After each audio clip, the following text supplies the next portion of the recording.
सुप्रभात मित्रों, 16 नवंबर 2023 को समसामयिक विषयों पर आधारित करंट अफेयर्स की महत्वपूर्ण क्लास के अंदर आज जानेंगे कौन से ऐसे इंपॉर्टेंट क्वेश्चंस हैं और करेंगे उनका डिटेल्स में एनालिसिस। तो चलिए जानते हैं पहला प्रश्न। पर पहला प्रश्न जानने से पहले जानते हैं आज कौन सा दिवस मनाया जा रहा है। आज का दिवस काफी इंपॉर्टेंट है।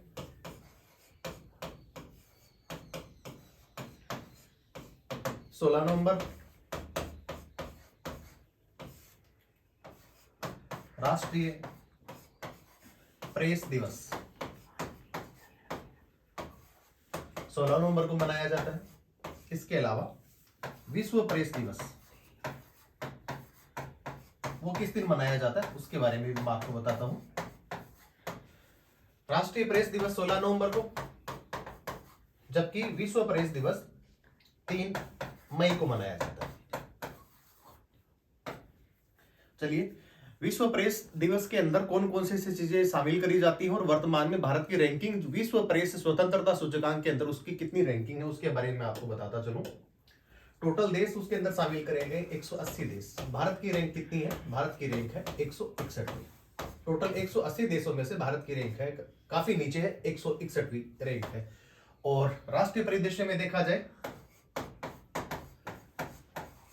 तो प्रेस को डेमोक्रेसी का चौथा आधार स्तंभ माना जाता है।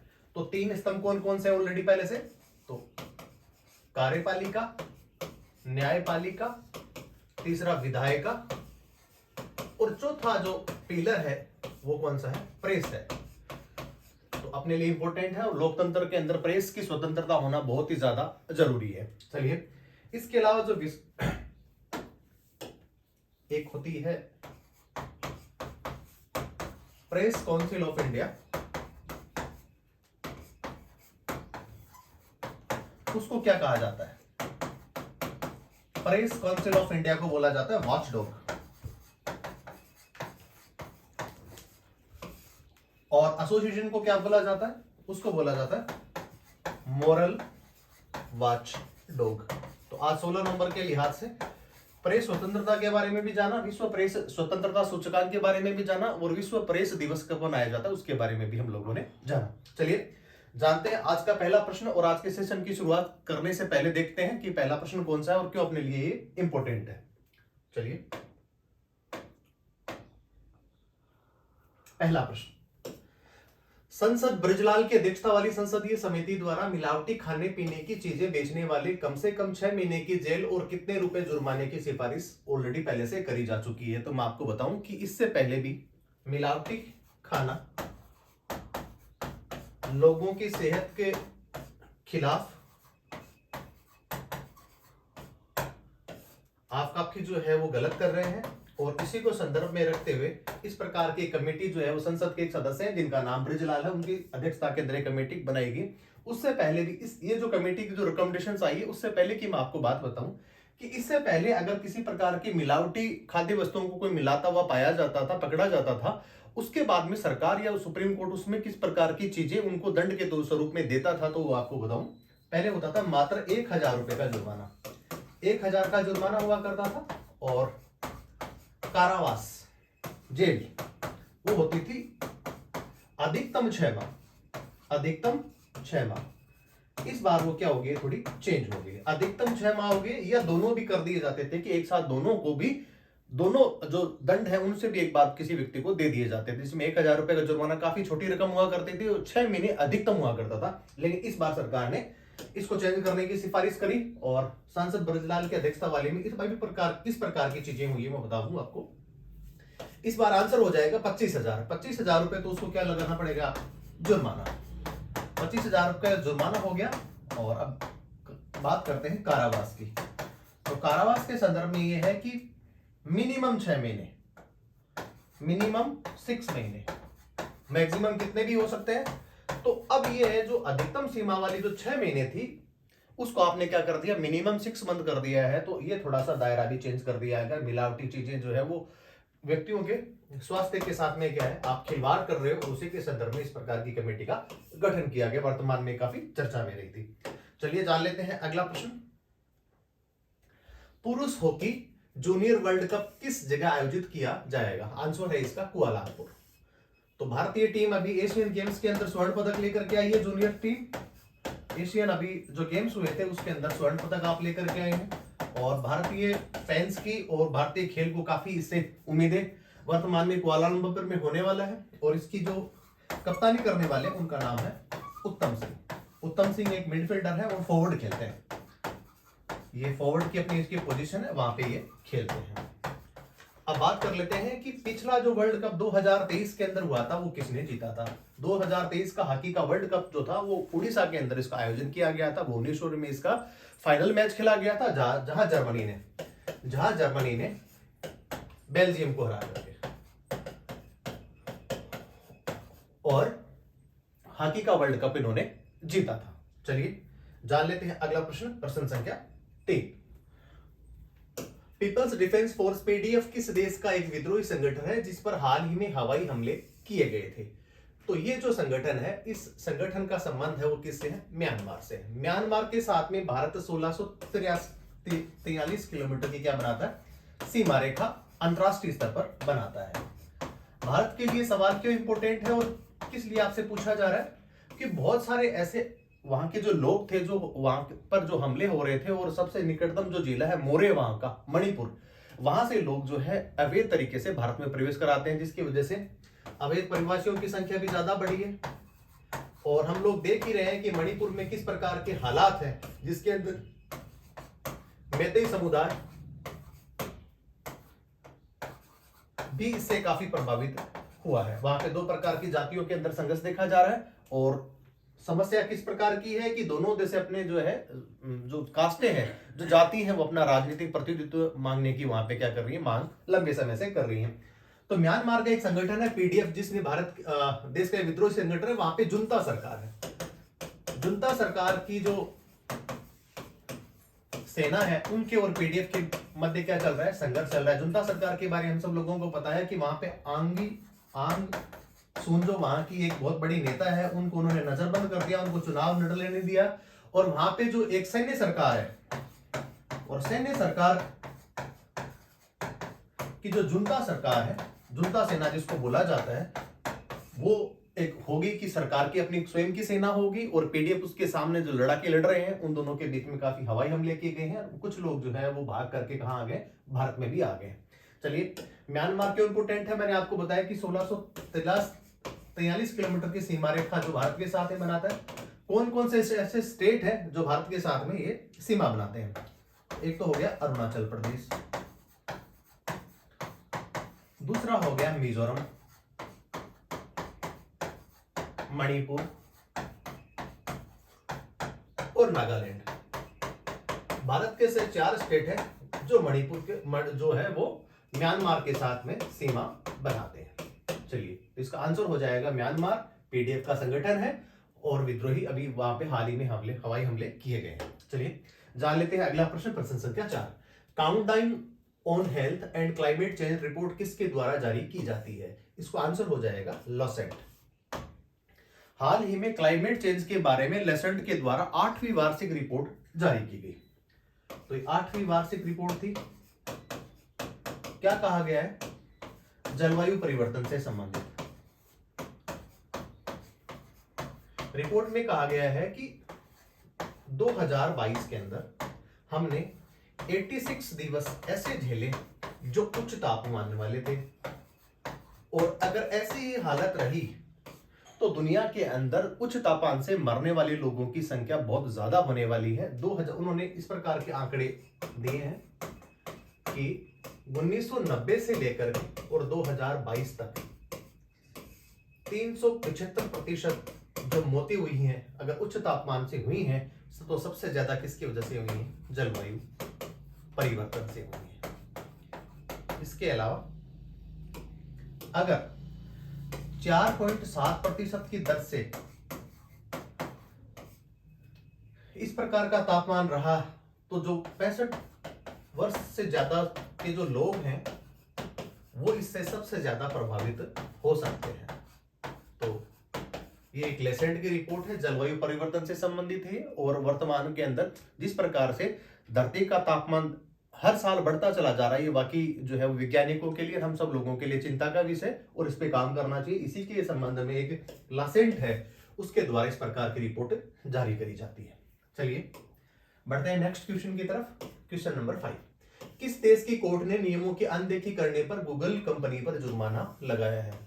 आप देखते हैं कि कहीं पे भी जो है वो इस प्रकार की चीजें होती रहती हैं, और गूगल पर सभी सरकारें, अन्य अलग देशों की सरकारें वहां के नियमों को ताक पे रख करके इस प्रकार की कोई एक्टिविटीज गूगल कंपनी करती है तो वहां पर इस प्रकार के प्रतिबंध और वहां पे जुर्माना लगाया जाता है। इसी के संदर्भ के अंदर इसका आंसर हो जाएगा रसिया।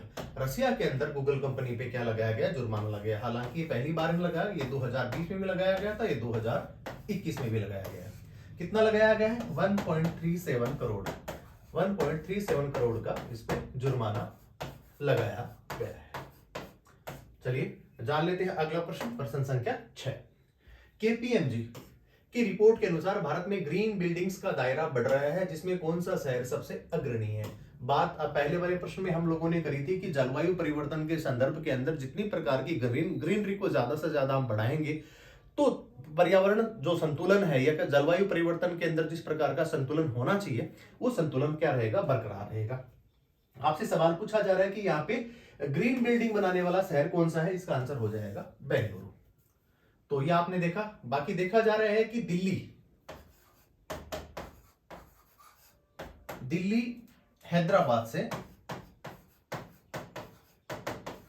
बिल्कुल डबल है।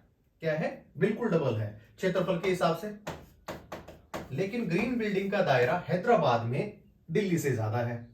और इसी के क्रम के अंदर देखा जाए तो बेंगलुरु प्रथम स्थान रखता है, और सब लोग इसके बारे में, बड़ी बड़ी कंपनियां काफी जो है इसके बारे में विचार कर रही हैं और वहीं पे अपने ऑफिस सेटल डाउन कर रही है जहां पे सबसे ज्यादा ग्रीनरी हो। और अगर वहां पे ऑफिस अगर वो सेटअप भी कर रही है तो वहां पे ऊपर का जो रूफ टॉप है वहां पे वो ग्रीनरी लगा रही है। तो नंबर आता तीसरा। तो थर्ड नंबर पे आपका दिल्ली है, जबकि क्षेत्रफल के हिसाब से सबसे ज्यादा है। लेकिन बेंगलुरु जो दक्षिण भारत का एक मुख्य शहर, सिलिकॉन वैली के नाम से विख्यात, कर्नाटक की राजधानी, और उसके बाद में नंबर 2 पे आईटी कंपनी के तौर पे देखा जाए तो हैदराबाद, बेंगलुरु, पुणे, इस प्रकार के जो शहर है वहां पे सबसे ज्यादा आईटी कंपनी वहां पे ऑलरेडी पहले से काम कर रही है, और दिल्ली का नंबर यहाँ पे तीसरा है। चलिए जान लेते हैं अगला प्रश्न, प्रश्न संख्या 7। किस शहर में 42वें अंतरराष्ट्रीय व्यापार मेले का उद्घाटन अभी वर्तमान में किया गया? इस शहर का नाम है नई दिल्ली, भारत। और अंतरराष्ट्रीय व्यापार मेले का उद्देश्य किस प्रकार का है कि हमारे जितने भी जो स्वदेशी निर्मित उत्पाद उनको प्रमोट करना, और वैश्विक परिदृश्य में जो प्रतिस्पर्धा बढ़ रही है उसके अंदर भारतीय उत्पादों को और ज्यादा तैयार करना, उसी के संदर्भ में इस प्रकार की चीजें की जा रही है। तो इसका आंसर हो जाएगा न्यू दिल्ली। चलिए नेक्स्ट क्वेश्चन 8। कुत्ते के काटने पर हर व्यक्ति मुआवजे का हकदार होगा किस हाईकोर्ट के द्वारा 189 याचिकाओं पर इस प्रकार का निपटारा, ये कह सकते हैं इस प्रकार का डिसीजन दिया गया। डॉग बाइटिंग केसेस मतलब देख पा रहे हैं कि काफी सुनने को मिल रहे हैं, देखने को मिल रहे हैं सभी राज्यों के अंदर इस प्रकार की ही आपको चीजें। मैं आपको बताता हूं एक चीज और, वाघ बकरी एक चाय का ब्रांड था और अभी भी वर्तमान में इसके मालिक थे अहमदाबाद से, गुजरात से। हमने देखा था कि पिछले 1-1.5 महीने पहले की बात है जहां पे इनके जो मालिक थे वो स्ट्रीट के अंदर, वहां पे गली के अंदर घूम रहे थे या वॉकिंग पे जा रहे थे, कुत्ते ने काट लिया। उनके बाद में फर्श पे गिरे और उसके बाद में उनकी मृत्यु हो गई। सरकार ने संज्ञान लिया। सरकार ने क्या लिया? संज्ञान लिया। किसने? गुजरात सरकार ने। कुत्तों की नसबंदी शुरू कर दी कि कुत्तों का आतंक हर गली के अंदर इस प्रकार हो गया, देश के अंदर जिस प्रकार के मामले आ रहे हैं, और हाई कोर्ट तो तक वो संज्ञान लेना पड़ा। 189 प्रकार की याचिकाएं, इन्हीं को जो है वो रोकने के लिए जो है वो वाद प्रस्तुत किया गया था। हरियाणा का जो कोर्ट है, हरियाणा पंजाब कोर्ट जो चंडीगढ़ के अंदर स्थित है, इस प्रकार की चीजें वहां पे हुई। तो इसका आंसर हो जाएगा पंजाब एंड हरियाणा। अब किसको उत्तरदायी मानना है कि अगर कुत्ता काट लेता है तो कौन इसके प्रति क्या होगा? उत्तरदायी हो गया। तो अल्टीमेटली क्या है? सरकार उत्तरदायी होगी।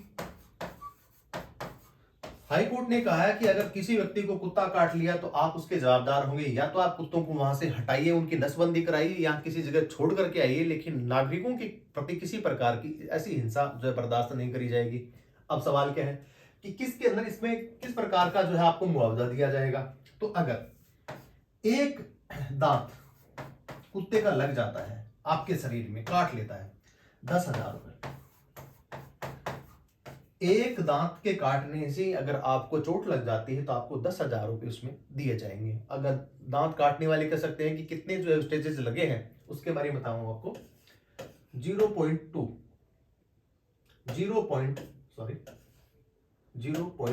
सेंटीमीटर कुत्ता ने काट लिया। उसके बाद में कभी कभी वो मांस को नोच भी लेता है और यहाँ पे आपके घाव हो जाता है इतना 0.2 सेंटीमीटर का, तो आपको 20,000 रुपए, आपको 20,000 रुपए 0.2 जिस प्रकार का जो घाव है, जो जहां से उसने मांस को उखाड़ा है, वहां पे आपको 20,000 रुपए भी दिए जाएंगे। तो दांत के काटने से आपको 10,000 एक दांत के काटने से। इसके अलावा दांतों की संख्या देखी जाएगी कि कितने जो है टीथ उसके लगे हैं, उस प्रकार का जुर्माना लगाया गया सरकार पे। ऐसा निर्णय कहां से आया है? पंजाब एवं हरियाणा हाईकोर्ट का ये डिसीजन है। चलिए जान लेते हैं अगला प्रश्न। प्रश्न संख्या 9।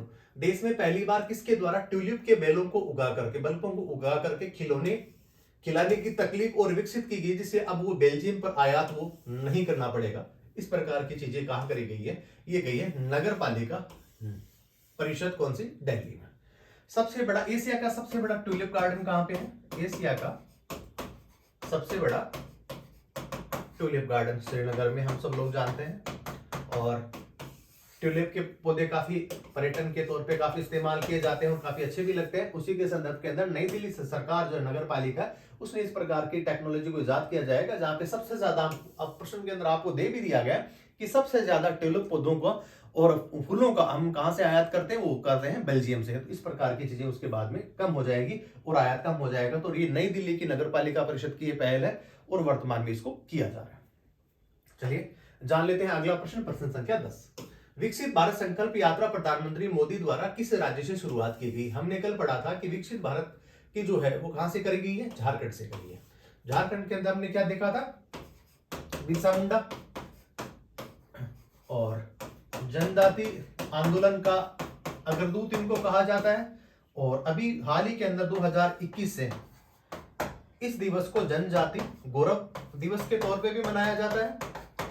और 19वीं शताब्दी के अंत तक जो है इन्होंने, अंत वाला जो फेज था वहां पे उन्होंने अंग्रेजों के साथ में बड़ा लोहा लिया था एज ए स्वतंत्रता सेनानी। तो इसका आंसर हो जाएगा झारखंड। चलिए जानते हैं अगला प्रश्न। प्रश्न संख्या 11। भारत के किस पड़ोसी देश ने टिकटॉक पर क्या लगा दिया? प्रतिबंध लगा दिया है।